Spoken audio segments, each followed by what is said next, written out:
India Legal presents Courts Roundup.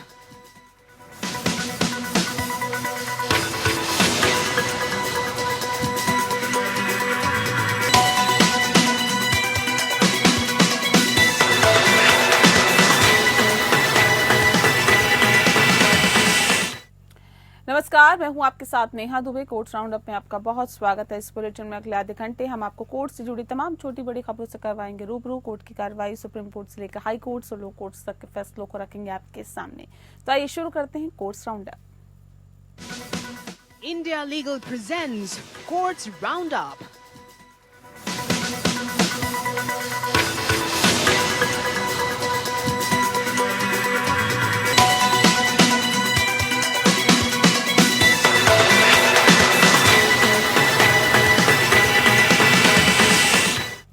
Supreme court ने कार्यस्थल पर महिलाओं के यौन उत्पीड़न रोकथाम निषेध और निवारण अधिनियम 2013 या पॉश एक्ट को राजनीतिक दलों पर लागू करने की मांग करने वाली जनहित याचिका का निपटारा करते हुए याचिकाकर्ता से कहा है कि वह पहले चुनाव आयोग से संपर्क करे। जस्टिस सूर्यकांत और जस्टिस मनमोहन की खंडपीठ ने सुप्रीम कोर्ट के वकील योगमाया एमजी द्वारा दायर जनहित याचिका पर यह आदेश पारित किया है। याचिकाकर्ता की ओर से सीनियर एडवोकेट शोभा गुप्ता ने प्रस्तुत किया है कि अधिनियम की परिभाषा खंड में सभी पीड़ित महिलाएं और कार्यस्थल शामिल है। इस मौके पर जस्टिस कांत ने असंगठित क्षेत्रों पर अधिनियम की प्रायोजिकता के बारे में पूछा है, जिस पर गुप्ता ने उत्तर दिया है कि अधिनियम स्थानीय समितियों के माध्यम से ऐसी संस्थाओं को भी कवर करता है। सुनवाई के दौरान पीठ ने यह भी बताया है कि केरल हाईकोर्ट ने माना है कि राजनीतिक दल पॉश एक्ट के साथ बंधे हुए नहीं हैं और इस निर्णय को चुनौती नहीं दी गई है। याचिकाकर्ता ने निम्नलिखित राहत मांगी थी। पहला कि सभी राजनीतिक दलों को पॉश एक्ट 2013 की धारा 4 के अनुपालन में आंतरिक शिकायत समिति का गठन करने का निर्देश। दूसरा, घोषणा करे कि राजनीतिक दलों के भीतर गतिविधियों में लगे व्यक्ति पॉश एक्ट की धारा 2F के तहत कर्मचारी के दायरे में आते हैं। तीसरा, भारत के चुनाव आयोग को निर्देश दें कि विजन प्रतिनिधित्व अधिनियम 1951 के तहत राजनीतिक दलों के रजिस्ट्रेशन और मान्यता के लिए पॉश एक्ट के अनुपालन को अनिवार्य करें।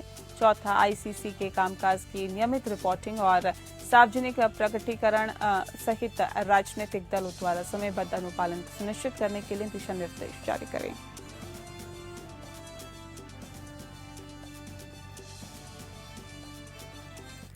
मामला यूपीएससी के परीक्षार्थियों की दुखद मौत का है। बता दें आपको कि जिस पर सुनवाई सुप्रीम कोर्ट में हुई है, दिल्ली के ओल्ड राजेंद्र नगर में दुखद बाढ़ की घटना में 3 छात्रों की जान चली गई थी, जिस पर स्वतः संज्ञान मामले में सुप्रीम कोर्ट ने इस मामले में एमिकस क्यूरी द्वारा दायर किए गए निजी कोचिंग संस्थानों के बुनियादी ढांचे सुरक्षा और विनियमन पर मॉडल अधिनियम 2024 पर राज्यों केंद्र शासित प्रदेशों से जवाब मांगा है। जस्टिस सूर्यकांत और जस्टिस उज्जवल भुइयां की खंडपीठ amicus senior advocate Siddharth Dave की इस दलील को ध्यान में रखते हुए यह आदेश पारित किया है कि बसौदा नियमों और राज्यों केंद्र शासित प्रदेशों के बीच वितरित किया गया है। कोचिंग फेडरेशन ऑफ इंडिया द्वारा दिसंबर 2023 के दिल्ली हाईकोर्ट के आदेश के खिलाफ याचिका दायर की गई थी, जिसमें सभी कोचिंग केंद्रों के निरीक्षण के अभ्यास को प्रभावी ढंग से विनियमित करने के लिए कई दिशा निर्देश जारी किए गए थे।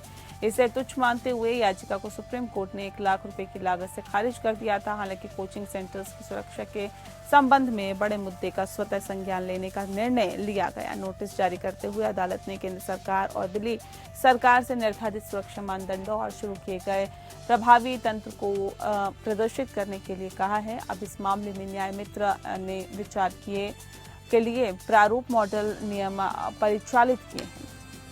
कथित तौर पर इन नियमों में पूर्णकालिक छात्र, परामर्शदाता के रोजगार, छात्रों और माता पिता की चिंताओं को दूर करने के लिए एक हेल्पलाइन का निर्माण, एक शिकायत निवारण प्रकोष्ठ, यौन उत्पीड़न की शिकायतों से निपटने के लिए एक समिति, निकटतम अस्पताल के विवरण सहित चिकित्सा सुविधाएं, पर्याप्त प्रकाश और वेंटिलेशन, सुरक्षित पेयजल, सीसीटीवी कवरेज और पुरुषों के लिए अलग शौचालय जैसे उपाय शामिल है। इसके अतिरिक्त अग्निशामकों, स्मोक डिटेक्टरों, स्वचालित छिड़काव प्रणाली और बाढ़ निवारण तंत्र की स्थापना के लिए एक और सुझाव है।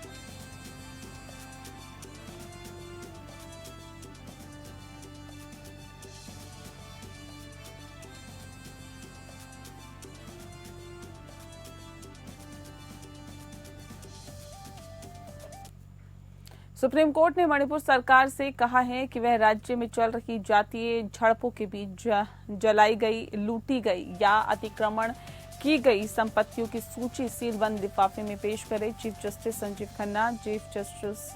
संजीव खन्ना के साथ ही जस्टिस संजय कुमार की पीठ मणिपुर जातीय हिंसा संकट से संबंधित मामले की सुनवाई कर रही थी। न्यायालय ने समिति की रिपोर्ट दाखिल करने का निर्देश दिया, जिससे गृह मंत्रालय और राज्य सरकार सुधारात्मक कार्रवाई कर सके। विस्थापित व्यक्तियों की शिकायतों और संघर्ष के कारण प्रभावित उनकी संपत्तियों को ध्यान में रखते हुए पीठ ने आदेश पारित किया। पहला, जली हुई और आंशिक रूप से जली हुई इमारतें। दूसरा, लूटी गई इमारतें। तीसरा ये कि अतिक्रमण और अतिक्रमण वाली इमारतें। इन सभी में मालिक का नाम और पता और संपत्ति कब्जा करने वाले व्यक्ति का विवरण दें। रिपोर्ट में ये भी दर्शाया गया है कि राज्य सरकार ने ये सुनिश्चित करने के लिए क्या कदम उठाए हैं। अतिक्रमण करने वाले व्यक्तियों के खिलाफ कानून के अनुसार कार्रवाई की जाए, उक्त सूची सीलबंद लिफाफे में दी जाए और राज्य सरकार से मित्तल समिति द्वारा उठाए गए अस्थायी और स्थायी आवास के लिए धन जारी करने के मुद्दे पर भी जवाब देने को कहा गया है। राज्य की ओर से पेश सॉलिसिटर जनरल तुषार मेहता ने इस पर सहमति जताते हुए पीठ को आगे बताया कि पहली प्राथमिकता कानून व्यवस्था की स्थिति है। दूसरी प्राथमिकता यह है कि जो भी हथियार बरामद किए गए हैं खुली अदालत में डेटा साझा करने के लिए अनिच्छुक एसजी ने कहा है। सुनवाई के दौरान पीठ ने मणिपुर में विस्थापित व्यक्तियों के लाभ के लिए दिल्ली के निवासी द्वारा दायर हस्तक्षेप आवेदन पर विचार करने से इनकार कर दिया है। एसजी ने पीठ को बताया कि आवेदक सिख सज्जन हैं जिनका नाम ईसाई है और जो दिल्ली के पीतमपुरा में रहते हैं, उनका इस मामले से कोई लेना देना नहीं है। अब मामले की सुनवाई 20 जनवरी 2025 के बाद होगी।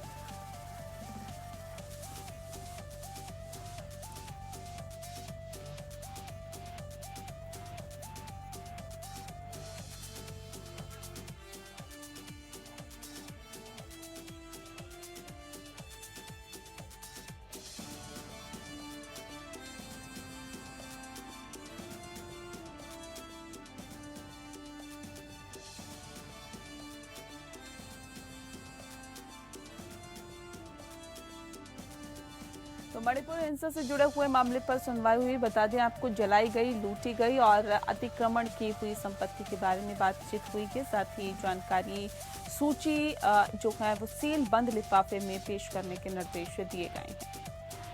बताया भी जा रहा है कि न्यायालय ने समिति की रिपोर्ट दाखिल करने का निर्देश दिया है।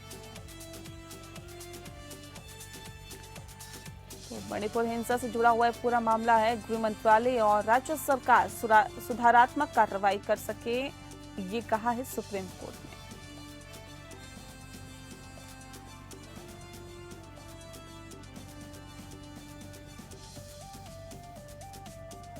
बता दें आपको कि एसजी ने पीठ को बताया है कि आवेदक सिख सज्जन हैं जिनका नाम ईसाई है, जो कि दिल्ली के पीतमपुरा में रहते हैं।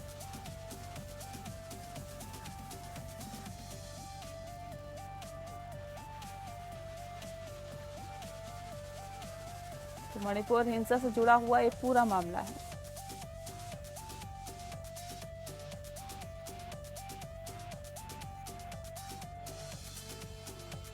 तो बता दें आपको कि जली हुई और आंशिक रूप से जली हुई इमारतें। पहला, दूसरा ये कि लूटी गई इमारतें। तीसरा, अतिक्रमण और अतिक्रमण वाली इमारतें। इन सभी में मालिक का नाम और पता है और संपत्ति पर कब्जा करने वाले व्यक्ति का विवरण भी देने को कहा गया है। रिपोर्ट में ये भी दर्शाया जाएगा कि राज्य सरकार ने ये सुनिश्चित करने के लिए क्या कदम उठाए हैं और अतिक्रमण करने वाले व्यक्तियों के खिलाफ कानून के अनुसार कार्रवाई की जाए।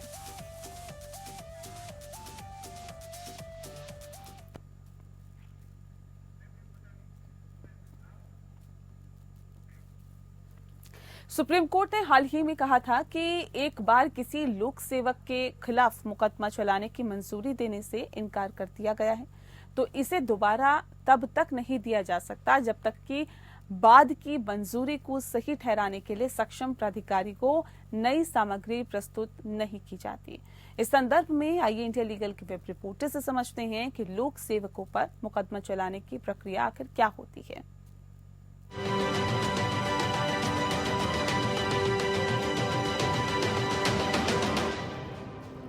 क्या पब्लिक सर्वेंट्स क्रिमिनल प्रोसिक्यूशन से इम्यून होते हैं? No, public servants criminal prosecution से इम्यून नहीं होते, पर उनको फ्रिवोलस या मैलिशियस केसेस से बचाने के लिए कुछ प्रोसीजरल सेफगार्ड्स दिए गए हैं। सेक्शन 2 सब क्लॉज 28 बीएनएस के मुताबिक पब्लिक सर्वेंट वो व्यक्ति होते हैं जो अथॉरिटी या ट्रस्ट के पोजीशन पर होते हैं, जैसे कि जजेस, गवर्नमेंट ऑफिशियल्स और लोकल अथॉरिटीज के एम्प्लॉइज। पब्लिक सर्वेंट तभी प्रोसिक्यूट किया जा सकता है जब कुछ स्पेसिफिक लीगल प्रोसीजर्स और रिक्वायरमेंट्स पूरे किए जाएं। सेक्शन 218 बीएनएसएस के अनुसार अगर किसी पब्लिक सर्वेंट के खिलाफ कुछ ऑफिशियल ड्यूटीज के दौरान किए गए एक्शंस के लिए प्रोसिक्यूशन करना हो तो कंपीटेंट अथॉरिटी, अक्सर गवर्नमेंट, से पहले सैंक्शन लेना जरूरी है। सुप्रीम कोर्ट ने हाल ही में कहा है, अगर सेक्शन 197 सीआरपीसी के तहत प्रोसिक्यूशन के लिए सैंक्शन एक बार डिनाई कर दिया गया है तो वही मटेरियल दोबारा देखकर या उस सैंक्शन को बाद में अलाउ नहीं किया जा सकता।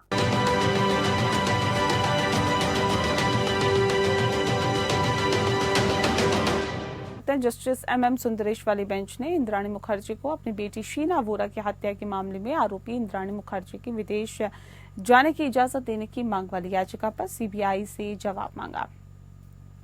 दरअसल इंद्राणी मुखर्जी ने बॉम्बे हाई कोर्ट के फैसले को सुप्रीम कोर्ट में चुनौती दी है, जिसमें बॉम्बे हाई कोर्ट ने उनकी विदेश जाने की मांग वाली याचिका खारिज कर दी थी, और जबकि निचली अदालत ने इंद्राणी मुखर्जी को विदेश जाने की इजाजत दे दी थी। बॉम्बे हाई कोर्ट ने सीबीआई ने इंद्राणी मुखर्जी के विदेश जाने की अनुमति दिए जाने का विरोध करते हुए कहा था कि उनके ऊपर गंभीर आरोपों में सुनवाई चल रही है, अगर उनको विदेश जाने की अनुमति दी जाती है तो वह फरार हो सकती है। फिलहाल सुप्रीम कोर्ट से मिली जमानत के आधार पर वे जेल से बाहर है। दरअसल इंद्राणी मुखर्जी ने अपने बैंक खाते के बारे में दस्तावेज जमा करने और अपने संपत्ति कर का भुगतान करने के साथ ही अपने बैंक खातों को अपडेट करने और अपने दस्तावेजों से अपने पूर्व पति पीटर मुखर्जी का नाम हटाने की प्रक्रिया पूरी करने के लिए यूके और स्पेन की यात्रा करना चाहती है।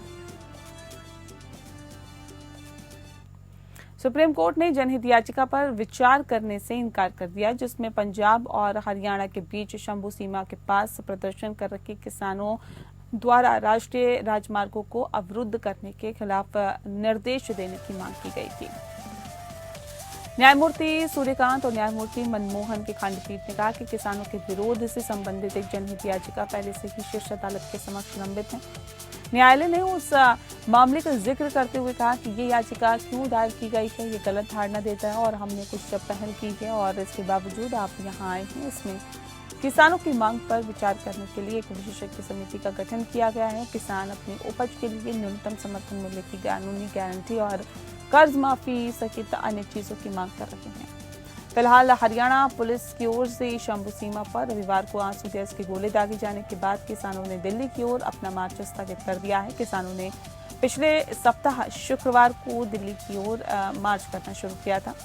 एक आरटीआई कार्यकर्ता और पंजाब निवासी गौरव लूथरा और राष्ट्रीय राजमार्गों और रेलवे पटरियों को किसानों के द्वारा अवरुद्ध करने के खिलाफ निर्देश देने के लिए दायर याचिका को शीर्ष अदालत के समक्ष सूचीबद्ध किया गया। लूथरा ने दावा किया कि पंजाब राज्य को विदेशी, बाहरी और राष्ट्र विरोधी ताकतों द्वारा निशाना बनाया जा रहा है, जिसका उद्देश्य राज्य को अस्थिर करने के लिए किसानों और किसान संघों का उपयोग करना है। उन्होंने जनहित में सप्ताह में कम से कम एक बार शंभू सीमा पर बैरिकेड्स खोलने की मांग की और हरियाणा पुलिस ने किसानों के दिल्ली मार्च को रोकने के लिए सीमा को अवरुद्ध किया था।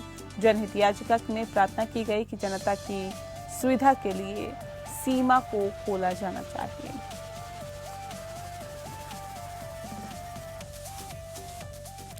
पंजाब हरियाणा हाईकोर्ट ने स्पष्ट किया है कि हाईकोर्ट मामले में एफआईआर दर्ज न होने पर भी जांच सीबीआई को सौंप सकता है और ऐसा निर्देश पारित करने के लिए राज्य की सहमति की आवश्यकता नहीं होगी। जस्टिस सुमित गोयल ने कहा है कि हाईकोर्ट को किसी राज्य, केंद्र शासित प्रदेश में स्थित क्षेत्र के अंदर किए गए कथित संज्ञेय अपराध की सीबीआई जांच का निर्देश देने का पूरा अधिकार है। स्पष्ट करने के लिए हाईकोर्ट द्वारा ऐसे निर्देश राज्य, केंद्र शासित प्रदेश द्वारा पहले से एफआईआर दर्ज किए बिना भी जारी किए जा सकते हैं। न्यायालय ने कहा है कि सीबीआई द्वारा जांच से संबंधित हाईकोर्ट द्वारा ऐसे निर्देश के लिए संबंधित राज्य केंद्र शासित प्रदेश की सहमति की आवश्यकता नहीं है। और कोर्ट ने आगे बताया कि किस तरह इस तरह से शक्ति का प्रयोग हाईकोर्ट द्वारा संविधान के अनुच्छेद 226 के तहत अपने रिट क्षेत्राधिकार के माध्यम से या सीआरपीसी 1973 की धारा 482 या बीएनएसएस 2023 की धारा 528 के तहत अपने अंतर्निहित क्षेत्राधिकार के माध्यम से किया जा सकता है। अदालत ने चेतावनी देते हुए कहा कि इस तरह से शक्ति का प्रयोग संयम से, सावधानी से और केवल असाधारण स्थितियों में किया जाना चाहिए, जहां जांच की विश्वसनीयता प्रदान करना और साथ ही विश्वास पैदा करना अनिवार्य हो, या जहां घटना या राष्ट्रीय अंतर्राष्ट्रीय प्रभाव हो, या जब पूर्ण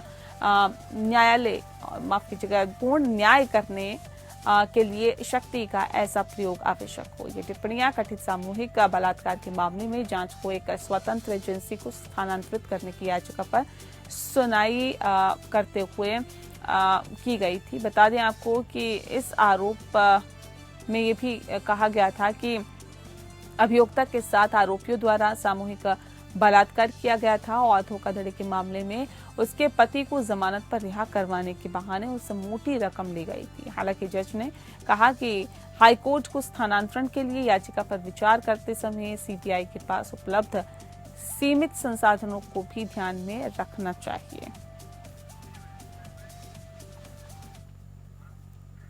इलाहाबाद हाईकोर्ट ने भारतीय जनता पार्टी के नेता सुब्रमण्यम स्वामी की जनहित याचिका की सुनवाई स्थगित की। स्वामी ने उत्तर प्रदेश सरकार के 2017 के फैसले को चुनौती दी और इसमें राज्य के 3 मंदिरों से जुड़े मेलों और त्योहारों का प्रबंध अपने हाथ में लेने का फैसला किया गया। चीफ जस्टिस अरुण भंसाली और जस्टिस विकास की खंडपीठ ने याचिकाकर्ता की ओर से पेश हुए वकील द्वारा स्थगन की प्रार्थना के बाद मामले की सुनवाई 17 जनवरी को तय की है।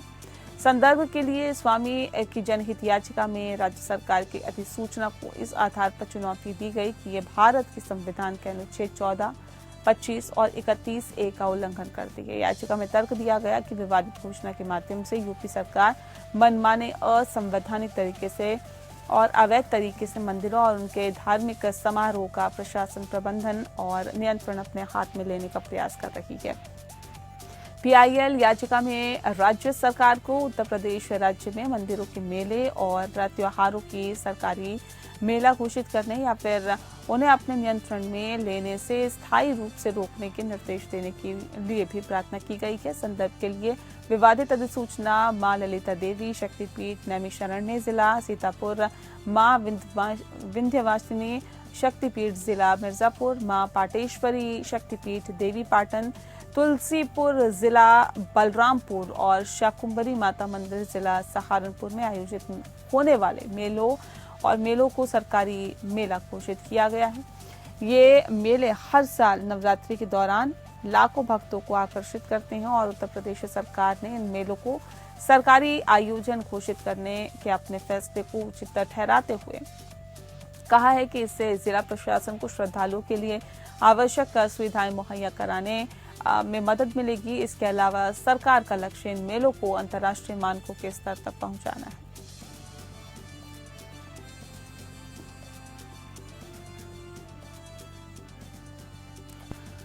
इलाहाबाद हाईकोर्ट ने जौनपुर में सिविल कोर्ट के समक्ष दायर मुकदमे में वादी से जवाब मांगा, जिसमें दावा किया गया कि जौनपुर में 14वीं शताब्दी की अटाला मस्जिद मूल रूप से अटाला देवी का एक प्राचीन हिंदू मंदिर था। राज्य आपको बता दें कि स्वराज वाहिनी एसोसिएशन या SVA और संतोष कुमार मिश्रा द्वारा दायर मुकदमे में ये घोषित करने की मांग की गई कि विवादित संपत्ति अटाला देवी मंदिर है।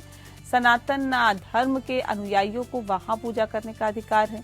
वे मुकदमे की संपत्ति पर कब्जा के लिए भी प्रार्थना करते हैं और प्रतिवादियों और अन्य गैर हिंदुओं को इसमें प्रवेश करने से रोकने के लिए अनिवार्य निषेधाज्ञा की मांग करते हैं।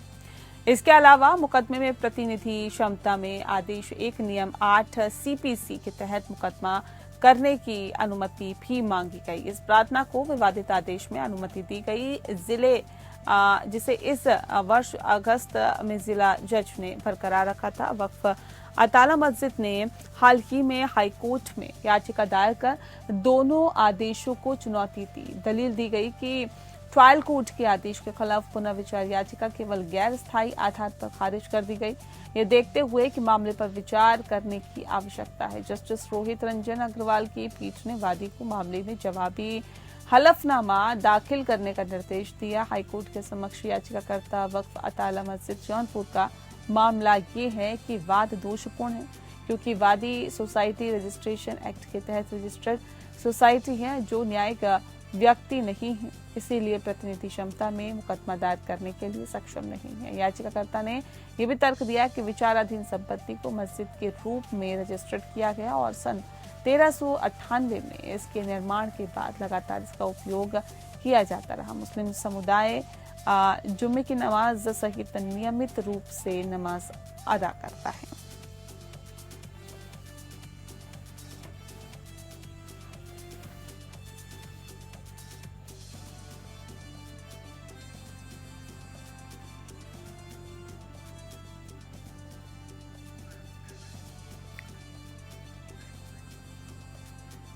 वहीं सुप्रीम कोर्ट में ड्रग्स मामले पर सुनवाई हुई।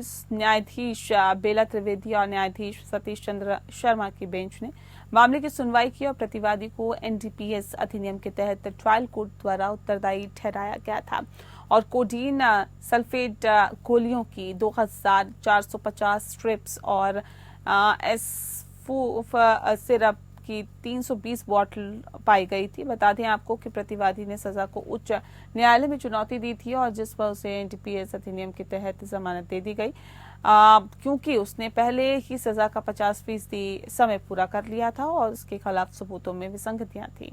बाद में वर्तमान याचिकाकर्ता ने एनडीपीएस अधिनियम की धारा 32A के तहत उच्च न्यायालय के फैसले को चुनौती दी थी, लेकिन इसे खारिज कर दिया गया।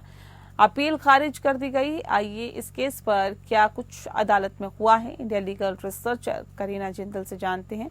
करीना, बताइए क्या कुछ रहा अदालत में इस पूरे मसले पर। जी, इस केस को सुप्रीम कोर्ट में जब लाया गया वहाँ पे बेल पिटिशन फाइल करी गई थी, तो कोर्ट में प्रोसिक्यूटर ने ये बोला कि ऑलरेडी जो ये इंसान है ये दोबारा ऑफेंस कमिट कर सकता है अगर हमने इसे बेल दे दी। इसीलिए under section 32A of NDPS जो कि कहता है कि रेमिशन आपको नहीं देना है कोई भी एनडीपीएस के मैटर में, इसलिए इसे ना दिया जाए। पर फिर भी सुप्रीम कोर्ट ने कहा कि नहीं, इनको दे देते हैं। Already high court of Madras ने जो बोला है वो सही बोला है, इसलिए इनकी बेल को दिया गया था। ठीक है, बहुत शुक्रिया आपका करीना हमारे साथ सीधे जुड़ने के लिए और इस विषय पे तफसील से बातचीत करने के लिए। और इसी के साथ कोर्ट्स राउंड अप में इतना ही। नमस्कार। India Legal presents Courts Roundup.